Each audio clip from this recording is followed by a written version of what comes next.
بسم اللہ الرحمن الرحیم۔ پیارے اسلامی واقعات کے پیارے سے ناظرین، آپ سب کو اپنے چینل میں خوش آمدید کہتے ہیں۔ آج میں آپ لوگوں کو ایمان افروز واقعہ سنانے جا رہا ہوں۔ یہ واقعہ سن کر آپ کا دل بہت خوش ہو جائے گا۔ یہ واقعہ ہے ایک ایماندار اور سچے چرواہے کا اور اس کی بکریوں کا، اور اس کا یقین جو اللہ تعالیٰ کی ذات پر اور بسم اللہ الرحمن الرحیم کی برکات پر۔ آئیے سنتے ہیں اس واقعے کو، لیکن اس سے پہلے ہمارے چینل کو سبسکرائب کر دیجئے اور ساتھ میں لگے بیل کے بٹن کو بھی پریس کر دیں۔ دور دراز کے گاؤں میں ایک چرواہا رہتا تھا جو بہت ایماندار تھا۔ اللہ تعالیٰ کی ذات پر اسے بہت یقین تھا۔ ایک دفعہ اس کے علاقے میں قحط سالی پڑ گئی۔ قحط سالی مطلب لوگ بھوکے مرنے لگے۔ لوگ بہت پریشان تھے کہ کیا کیا جائے اور کیا نہ کیا جائے۔ لوگوں کی رہنمائی کے لیے ایک بار جمعے والے دن خطبے میں ایک مولانا صاحب نے نہایت یقین کے ساتھ یہ بات بتائی کہ اگر اللہ تعالیٰ کا نام لے کر یعنی بسم اللہ الرحمن الرحیم پڑھ کر دریا کو بھی حکم دیا جائے تو وہ بھی نافرمانی نہیں کرتا۔ بسم اللہ الرحمن الرحیم کی برکات بتا رہے تھے۔ چرواہے کی زندگی کا پہلا جمعہ تھا جب وہ اس بیان کو سن رہا تھا۔ اس کے دل میں مولانا صاحب کی وہ بات اتر گئی کہ کیا بات ہے، بسم اللہ الرحمن الرحیم پڑھنے کی برکات سے ہر بگڑے کام ہو جاتے ہیں۔ اس کے دل میں یہ بات اتر گئی تو اس نے سوچا کیوں نہ میں اپنی بکریوں کو دوسرے گاؤں میں لے جایا کروں۔ دوسرے گاؤں کی طرف لے جاتے وقت درمیان میں ایک دریا پڑتا تھا۔ وہ پرانا دریا تھا جہاں کشتیاں موجود نہیں تھیں۔ اب وہ سوچنے لگا کہ کیا کروں، کشتی تو موجود نہیں ہے، دریا کو کیسے پار کیا جائے۔ اچانک اس کو مولانا صاحب کی وہ بات یاد آئی کہ اگر بسم اللہ الرحمن الرحیم عقیدہ و ایمان کے ساتھ پڑھی جائے تو دریا بھی اس کا حکم مان لیتا ہے اور اللہ تعالیٰ کا حکم پر چلتا ہے۔ اور وہ اپنی بکریوں کو کھول کر سیدھا دریا پر چلا گیا اور اونچی آواز سے کہا بسم اللہ الرحمن الرحیم، اور کہا کہ اللہ کے حکم سے تو میری مدد فرما، میری بکریوں کو مجھے اس پار جانا ہے، دوسرے گاؤں دوسرے علاقے میں، تو ہمیں اپنے اوپر سے گزرنے دے۔ یہ کہہ کر پورے یقین سے اپنی بکریوں کو دریا کے کنارے لے آیا اور دریا کے اوپر چلنے لگا۔ دوستو، ابھی تک آپ نے ہماری ویڈیو کو لائک نہیں کیا تو لائک کر دیں اور چینل سبسکرائب کر دیں۔ تو دوستو، بات ہو رہی تھی چرواہے کی کہ اللہ تعالیٰ کی قدرت دیکھیے اللہ پاک اپنے بندوں کو کبھی مایوس نہیں کرتا۔ اس کا یقین تھا بسم اللہ الرحمن الرحیم پر۔ بغیر ڈوبے دریا میں اس نے دریا کو پار کر لیا اور بغیر کشتی کے جب وہ بکریوں کو لے کر دوسرے علاقے میں پہنچا تو وہاں پر بہت ہریالی تھی۔ سارا جنگل گھاس سے بھرا ہوا تھا۔ اس علاقے کے درختوں کے پتے بھی سلامت تھے کہ وہاں پر کوئی پہنچ ہی نہیں سکتا تھا۔ اللہ تعالیٰ نے اس چرواہے کو پہنچا دیا۔ وہ بہت خوش ہوا اور کہنے لگا سچ میں بسم اللہ الرحمن الرحیم کتنی برکت والی ہے۔ اس کا یہ روز کا معمول ہو گیا۔ روز بغیر کشتی کے دریا کو پار کرتا اپنی بکریوں کے ساتھ، اور وہ اپنی بکریوں کو چھوڑ کر واپس بھی دریا کے اوپر سے چلتا ہوا آ جاتا اور شام کو جا کر اپنی بکریوں کو بھی لے آتا۔ اس کی بکریوں کا وزن دگنا چگنا ہو گیا تھا کیونکہ وہاں پر گھاس تھی، ہرے بھرے درخت تھے، ہر چیز تھی جو بکریاں کھا کر صحت مند اور تندرست ہو رہی تھی۔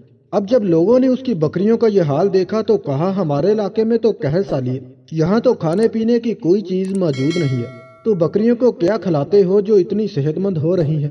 چرواہا سیدھا سادہ آدمی تھا، صاف دل انسان تھا۔ صاف صاف جواب دیا جناب ہم تو اپنی بکریوں کو دریا پار کر کے دوسرے علاقے میں چرانے جاتے ہیں۔ اور اس نے تمام بات لوگوں کو بتا دی۔ لوگوں نے کہا تم جھوٹ بول رہے ہو، ہم تمہاری بات پر کیسے یقین کر سکتے ہیں؟ اس نے کہا میں سچ کہہ رہا ہوں۔ لوگوں نے یہ بات نہیں مانی۔ مولانا صاحب کو بتا دیا کہ ایک چرواہا اپنی بکریوں کو دریا پار چرانے لے جاتا ہے بغیر کسی کشتی کے، اور کہہ رہا ہے کہ وہ ایسا کرتا ہے، ہمیں تو یقین نہیں ہو رہا، آپ اس سے پوچھیے۔ مولانا صاحب کے پاس اس چرواہے کو لایا گیا تو انہوں نے پوچھا کہ یہ سب لوگ کیا کہہ رہے ہیں، کیا تم سچ کہہ رہے ہو؟ اس نے کہا یہ بات سچ ہے، بالکل میں آپ کا شکریہ ادا ہی کرنے والا تھا۔ جناب آپ نے ایک جگہ پر بتایا تھا بسم اللہ الرحمن الرحیم پڑھ کر دریا کو بھی حکم دو تو وہ بھی انکار نہیں کرتا۔ مولانا صاحب اس کو آنکھیں پھاڑ پھاڑ کر دیکھ رہے تھے۔ بھائی ایسی باتیں تو ہم ہر جمعہ کرتے ہیں، مگر ایسی باتوں کا مطلب لوگوں کو ایمان کی طرف لے کر آنا ہوتا ہے، لوگوں کا ایمان بنانا ہے، لیکن تم کیسی باتیں کر رہے ہو؟ مگر وہ رکا رہا، کہنے لگا نہیں آپ کی بات تو سچ ثابت ہوئی ہے۔ جب وہ اپنی ضد پر ڈٹا رہا اور کسی کی بات نہیں سن رہا تھا تو مولانا صاحب کہنے لگے ہم کل فجر کی نماز کے بعد یہ تجربہ کریں گے، آخر یہ آدمی سچ کہہ رہا ہے یا جھوٹ۔ پورا گاؤں دریا کے کنارے جمع ہو گیا۔ سب یہ دیکھ رہے تھے کہ دریا کے اوپر چلا جا سکتا ہے یا نہیں۔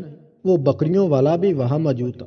مجمع بہت زیادہ تھا۔ مولانا صاحب نے ایک دو دفعہ اندر ہی اندر ارادہ کیا کہ انکار کر دیا جائے کہ یہ تجربہ نہ کرے، کیونکہ انہوں نے ہی یہ بیان دیا تھا۔ دل ہی دل میں ڈر رہے تھے دریا میں ڈوب گیا تو کیا ہوگا؟ اتنے سارے لوگ کھڑے ہیں، شرمندگی ہوگی۔ اب بات تو وہ کہہ چکے تھے، اب انہیں اپنی بات مکمل کرنی تھی۔ لوگ اتنے جوش میں تھے کہ انہوں نے مولانا صاحب کو مسجد سے آتے آتے کندھوں پر اٹھا لیا۔ لوگ بہت پرجوش تھے، اللہ اکبر کے نعرے لگ رہے تھے۔ مولانا صاحب کے حق میں تعریفی کلمات کہے جا رہے تھے۔ مولانا صاحب نے کہا، بھائیو میرے لیے رسی منگوا دو۔ انہوں نے رسی کو درخت کے ساتھ باندھا اور دوسری طرف سے اپنی کمر کے ساتھ باندھ لیا، لیکن دل ہی دل میں ڈھیلے ڈالے انداز سے ڈرتے رہے اور بسم اللہ الرحمن الرحیم پڑھا اور چل پڑے دریا کی طرف۔ لوگ آنکھیں پھاڑ پھاڑ کر مولانا صاحب کو دیکھ رہے تھے کہ جناب اب کیا ہوتا ہے۔ جیسے ہی پہلا قدم پانی پر رکھا، ڈبکیاں کھانے لگے، پانی میں ڈوبنے لگے۔ بدحواسی میں یہ بھی بھول گئے کہ جناب ابھی تو کمر تک پانی موجود ہے، ڈوب نہیں سکتے۔ اٹھ کھڑے ہوئے اور ہاتھ پیر چلانے لگے، پانی کے ساتھ بہنے لگے۔ لوگوں نے دیکھا مولانا صاحب ڈوب رہے ہیں۔ انہوں نے رسی کھینچ کر مولانا صاحب کو باہر نکال لیا۔ مولانا صاحب کے ڈر نے بکری والے کو پریشان کر دیا۔ مولانا صاحب کو کیا ہو گیا؟ بسم اللہ الرحمن الرحیم پڑھا یا نہیں، لیکن یہ کیوں دریا پر نہیں چل سکے؟ بکری والا چونک گیا، ڈر گیا، لیکن میرا تو روز کا معمول ہے۔ اسے یقین نہیں آ رہا تھا۔ اس نے بسم اللہ الرحمن الرحیم پڑھ کر بکریوں کو پانی کی طرف اشارہ کیا اور خود ان کے پیچھے چل پڑا اور ان کو اس پار چھوڑ کر واپس بھی آ گئے۔ لوگ اس کو بھی ولی اللہ سمجھنے لگے اور اس کے حق میں نعرے بلند کرنے لگے، لیکن وہ سب سے بچ کر مولانا صاحب کے پاس پہنچا کہ مولانا صاحب میں آپ کی بسم اللہ الرحمن الرحیم کی طرف سے پریشان ہوں۔ عزت سے عقیدت سے کہنے لگا کہ مولانا صاحب، جب آپ دریا میں ڈبکیاں کھا رہے تھے، آپ کے سامنے ہی میں اپنی بکریوں کو لے کر گیا، دریا بھی پار کروایا اور پانی پر چلتا ہوا بھی گیا، بغیر ڈوبے ان کو چھوڑ کر بھی واپس آ گیا۔ آپ نے تمام منظر دیکھا۔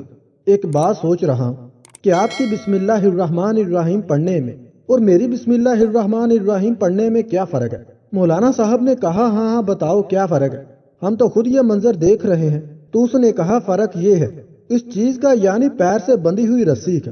آپ نے بسم اللہ الرحمن الرحیم پڑھ لیا، لیکن آپ نے بھروسہ نہیں کیا، لیکن آپ نے بھروسہ کیا اسی رسی پر اور رسی کو پیڑ سے باندھ کر اپنی کمر سے باندھا۔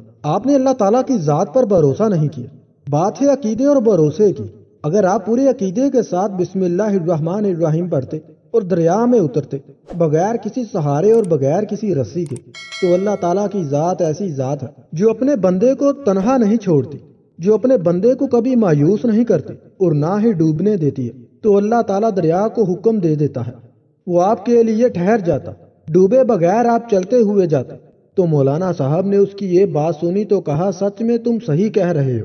تمہارا عقیدہ تھا بسم اللہ الرحمن الرحیم پر، اللہ تعالیٰ کے نام سے شروع جو بڑا مہربان اور نہایت رحم کرنے والا ہے، پر میں نے بس اللہ کا نام تو لیا، لیکن بھروسہ کیا رسی پر، بے جان چیز پر۔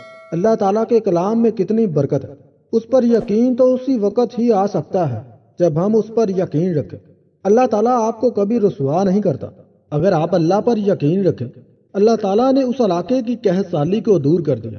اس کے بعد پھر سے جانور موٹے تازے ہونے لگے۔ تو دوستو، آپ نے یہ واقعہ سنا، تو دوستو آپ اس واقعے سے سبق حاصل کیجیے اور آپ لوگ بھی اللہ تعالیٰ کے عقیدے پر یقین رکھیں۔ دوستو، ہمارے چینل کو اسی طرح دیکھتے رہیں اور لائک کرتے رہیں اور سب سے شیئر کرنا نہ بھولیے گا۔ ابھی تک کے لیے اجازت دیجیے۔ اللہ حافظ۔